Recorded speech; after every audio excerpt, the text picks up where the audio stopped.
Bom, a gente vai começar uma série sobre constantes no C++ moderno.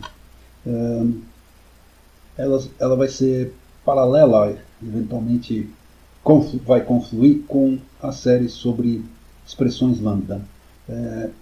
De fato, as constantes, né, são uma coisa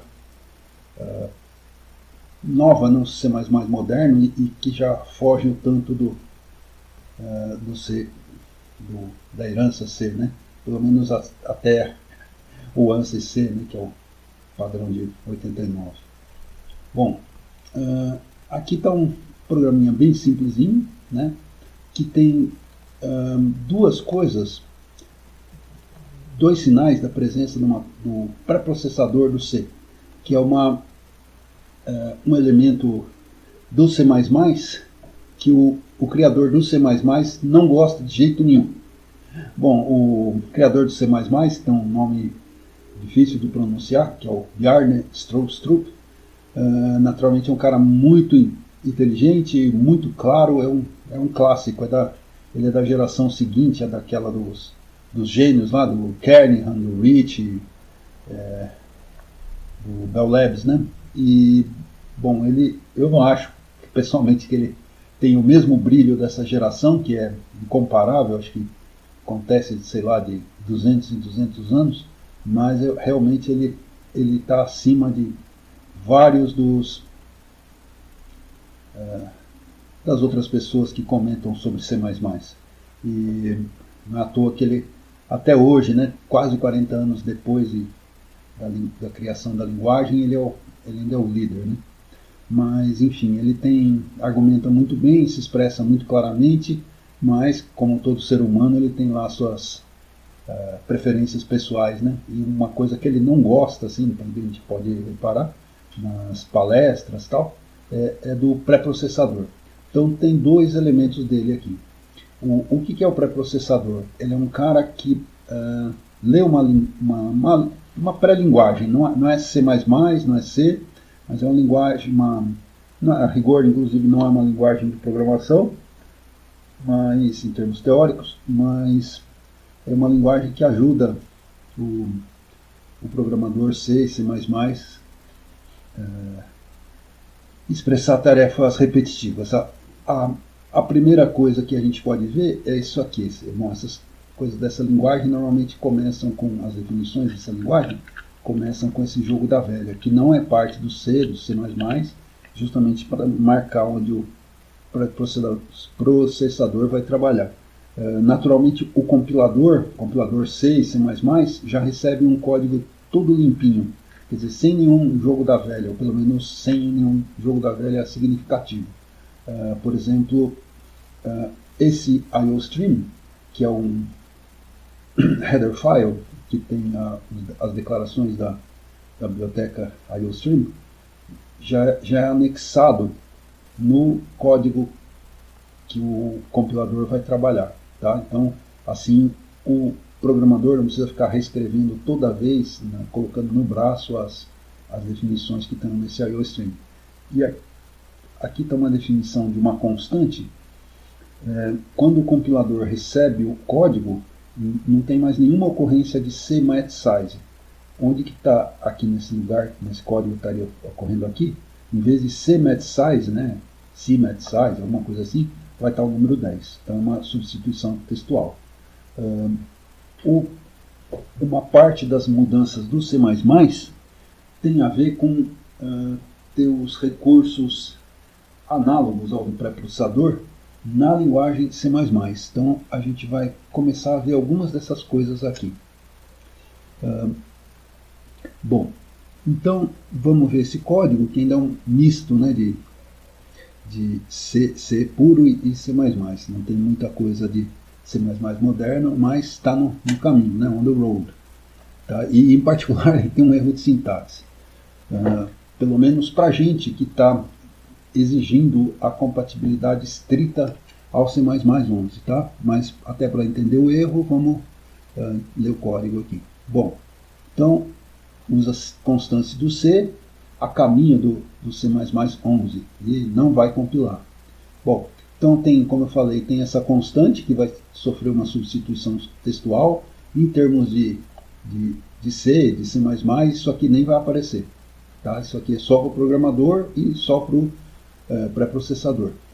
Essa constante aqui é um tipo de coisa que foi introduzido no ANSI-C. Tá? Tem que lembrar que o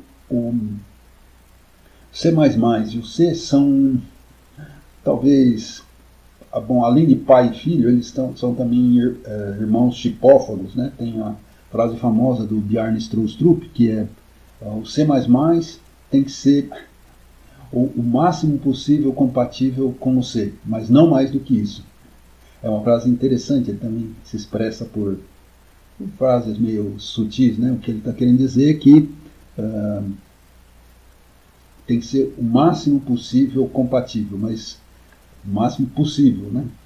E a princípio, hoje em dia, nem existe mais compilador C. Todos os compiladores grandes que tem por aí são chamados compiladores C++. Na prática não é bem assim, porque o analisador sintático por exemplo, do GCC, do Celang, quando forem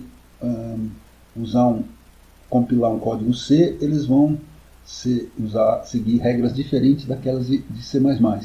Mas o fato é que, no final das contas, né, a parte do compilador que é mais desenvolvida é de C++. E o C é uma coisa menorzinha. Então, elas evoluem em paralelo. Então, dá para a gente pensar que não só o C++11, mas até o anterior, o 98/03, né, eles são derivados ou pelo menos compatíveis com o ANSI-C, também chamado de C89, que foi o primeiro depois da popularização do C e da criação mesmo do Kern Heinrich, né, do livro famoso do Kern Heinrich.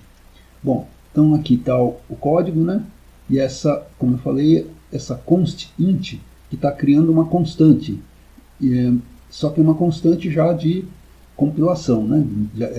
O compilador recebe isso aqui, é diferente dessa outra, mas a gente já pode entender como uma tentativa de substituir constantes de pré-processador, que antes não, porque essa coisa aqui antigamente não existia, tá? Essa constante, mas ela é uma constante. Bom, e aí as constantes têm muitas utilidades, mas uma primeira utilidade, assim, sem forçar a mão no caminho do C++, seria isso aqui, a criação de vetores. Tá? O tamanho do vetor, tradicionalmente, né, pelo menos até o C++11 e o C89, eles tinham que ser conhecidos antes da compilação. Ou seja, o compilador tinha que chegar aqui e já ter esse número claro, não ter que fazer mais nenhuma consulta, não ter que enfim, consultar uma variável, tá? Então, isso aqui é perfeito, tá? Essa aqui também está perfeito, tá? O compilador já vai receber quando começar. Agora, isso aqui não, tá? No mat size, isso aqui é uma variável, tá? Pode ser, inclusive, antes de... Aqui está inicializada como 10, mas, teoricamente, no meio da declaração dessa variável, do tamanho desse vetor, né, que em inglês isso aqui seria um array, não um vector, né? E isso não é conhecido. Então, no C89, né, padrão, e no C++11, isso aqui não vai dar certo. E não vai dar certo aqui também, porque isso aqui é uma função, tá certo? Isso aqui é uma variável, pode ser alterada, beleza, tá? Tudo bem. Então aqui eu não tenho uma constante, o compilador não vai saber isso no momento que esse vetor for declarado. Agora, isso aqui é estranho, isso é uma tristeza, vamos dizer assim, porque essa função, apesar de ser uma função, teoricamente poderia ter conta aqui, poderia ter um monte de coisa, mas essa função, no fundo, é uma constante, é só uma conveniência minha de programador colocar isso aqui numa função. Sabe lá Deus por que eu quero, mas faz sentido considerar isso aqui como uma constante. E a gente vai ver como que o compilador trata isso aqui. De novo, a gente vai usar dois compiladores, tá? Então, vamos lá. Então, vamos usar primeiro o G++, né? Vamos sempre, como sempre, tá? Vamos repetir bastante isso nos vários vídeos, para até eu mesmo decorar. E quem estiver assistindo, tá? Então, estamos usando o padrão C++, 11, forçando, né? Estamos habilitando todo tipo de warning. Warning quer dizer aviso. Não é exatamente um erro, né? Mas é uma forma da gente pedir para o compilador dizer para a gente que qualquer coisinha que ele ache estranha é para avisar, mesmo que ele arranje um jeito de traduzir isso para linguagem de máquina. Aqui é o lugar de saída. Como eu não estou interessado em exportar binários, né? Porque afinal de contas a gente está tratando da compilação, de linguagem e tal. Eu estou jogando os caras que eu estou compilando para um diretório que não vai ser compartilhado pelo gerenciador de versões, que no caso aqui é o Git. Então vamos ver, aqui a gente sabe que está errado, mas vamos ver as dicas que esse compilador dá para a gente. Bom, ele avisou nos lugares onde a gente imaginava, né? Aqui a gente sabe que é uma variável, tudo bem, ele vai reclamar. Então ele está dizendo, o padrão ISO-C++, no caso ele está falando ISO-C++ 11, proíbe vetores, né, ou arrays, né, arranjos em português literal, com comprimento variável. E mesma coisa para o outro, onde a gente está chamando a função. Ok? Para o field e para o int. Agora vamos ver no Clang++ qual seria a mensagem de erro.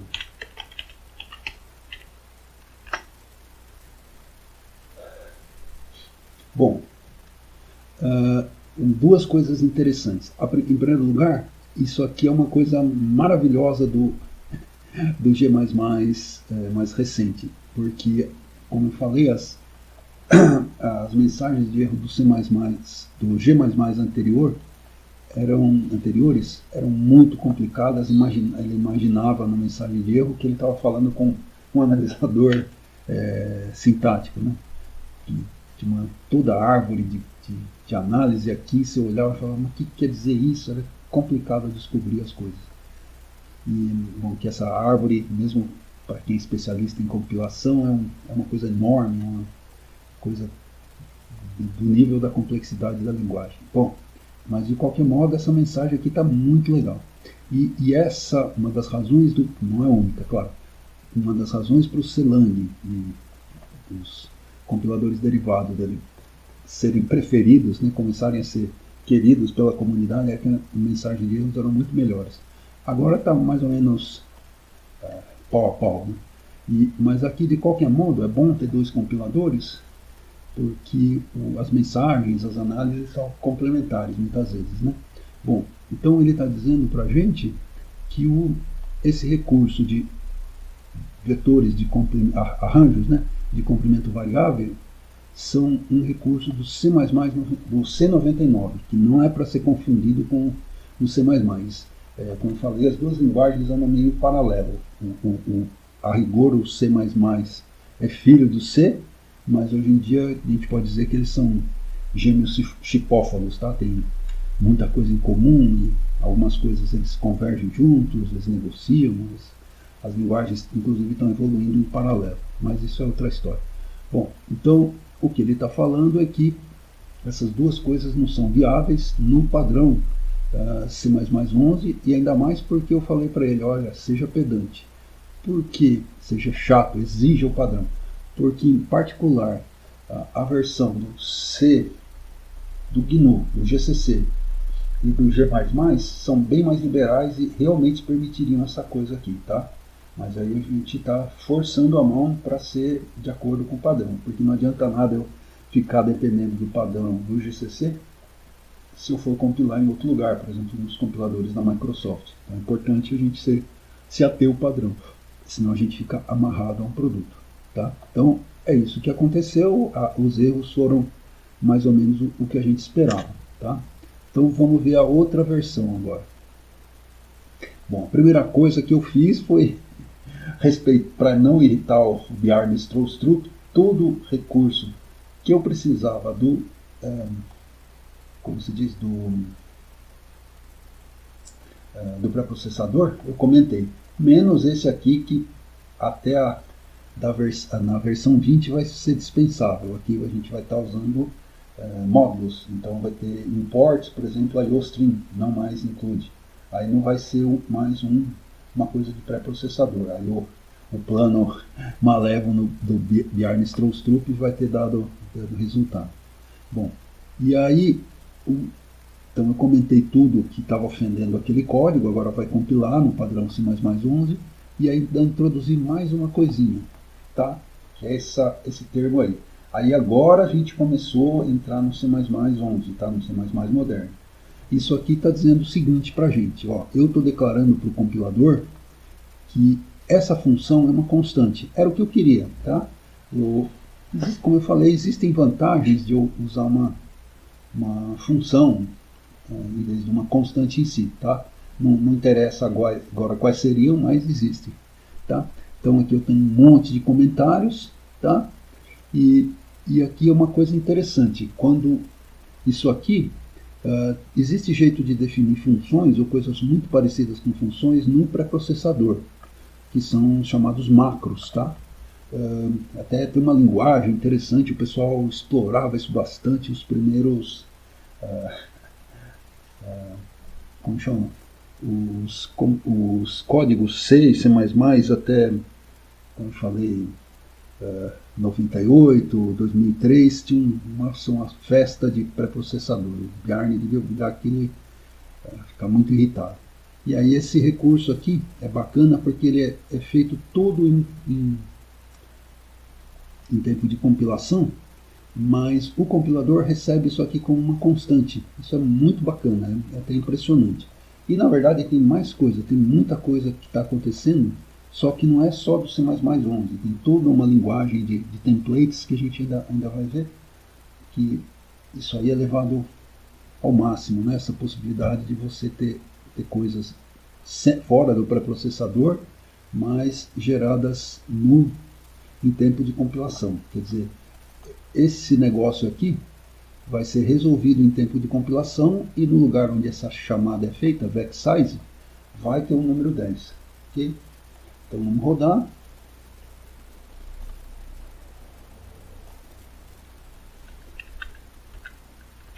Então aqui agora é 2.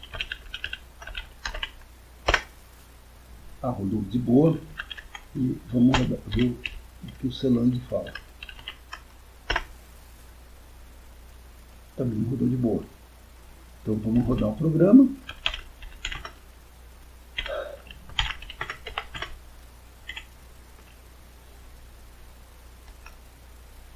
Bom, aí deu os tamanhos esperados, né? O vetor num, ele é um vetor de 10 elementos double. Como nessa arquitetura o double tem 8 bytes, então ele deu esse número aqui. Está dizendo que o size of, o tamanho daquele vetor, o arranjo, é 80 bytes.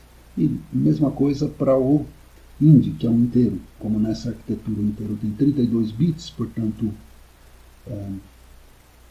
4 bytes, então 4 vezes 10, 40. Então, está tudo certinho. Por agora é só. No próximo vídeo a gente vai andar um pouquinho mais longe nessa história de constantes e vamos ver o que pode ser colocado aqui nessa novidade aqui, que é a constexpr. E eu acho que vai também ser o momento da gente juntar essas coisas aqui com a expressão lambda.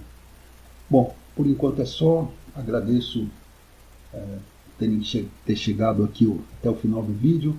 Se gostou do conteúdo, por favor, dê um like lá no YouTube. Muito obrigado.